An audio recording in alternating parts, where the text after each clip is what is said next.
여러분 어렸을 때 이 뽑았던 기억 다들 아시죠? 부모님이 실로 묶어서 하나, 둘, 셋 뽑지 않고 쉬는 척하다가 갑자기 실을 당기면 눈물이 쏙 빠지면서 동시에 이가 빠진 경험들 다들 있으실 겁니다.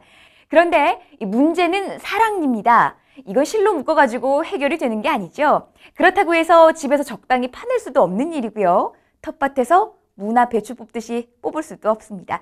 당연히 의사와 상담을 거쳐서 지정된 도구를 가지고 뽑아야 되는데요. 오늘은 이 얘기 한번 해볼까 합니다. 오늘도 타임치과 양찬영 원장님 나오셨습니다. 대부분 위에 난 사랑니는 뽑는 것이 그리 어렵지는 않습니다. 뼈의 질이 부드럽고 주변 뼈가 얇기 때문에 특별한 상황이 아니라면 뽑는 시간도 굉장히 짧습니다. 대부분 꿰맬 필요도 없으며 뽑고 난 후의 통증도 그렇게 심하지는 않습니다. 하지만 아래에 난 사랑니는 대부분 잇몸 속에 부분적으로 덮여 있고 옆으로 누워나 있는 경우가 대부분이며 뼈도 단단하기 때문에 일반 치과 의사 선생님들이 빼기에는 어려운 경우가 많습니다. 이런 경우 잇몸을 열고 치아를 조각내서 빼야 하는 수술을 통한 발치가 필요합니다. 아래에 난 사랑니의 뿌리는 신경관과도 가까이 위치하고 있어 간혹 발치 후 감각마비 증상이 발생하기도 합니다. 따라서 아래에 위치한 사랑니는 구강외과 전문의에게 발치를 맡기시는 것을 권해드립니다. 이 치아도 재활용을 하는 건가요? 이 사랑니가 흔들려서 뽑게 된 치아를 보관했다가 다시 사용한다라고 들었는데 그걸 어디다 쓰는 건가요?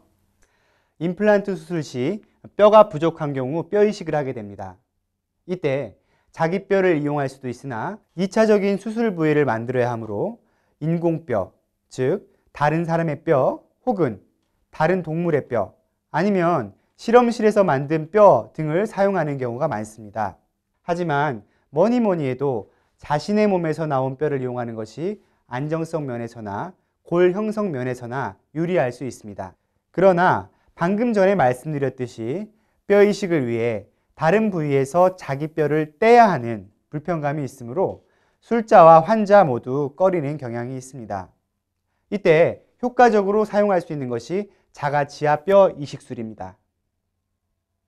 네, 요즘 신문과 잡지를 보면 임플란트의 합리적인 가격은 얼마 해서 귀가 솔깃하게 하는 광고들이 많이 나오는데요. 도대체 합리적인 가격은 얼마인가요?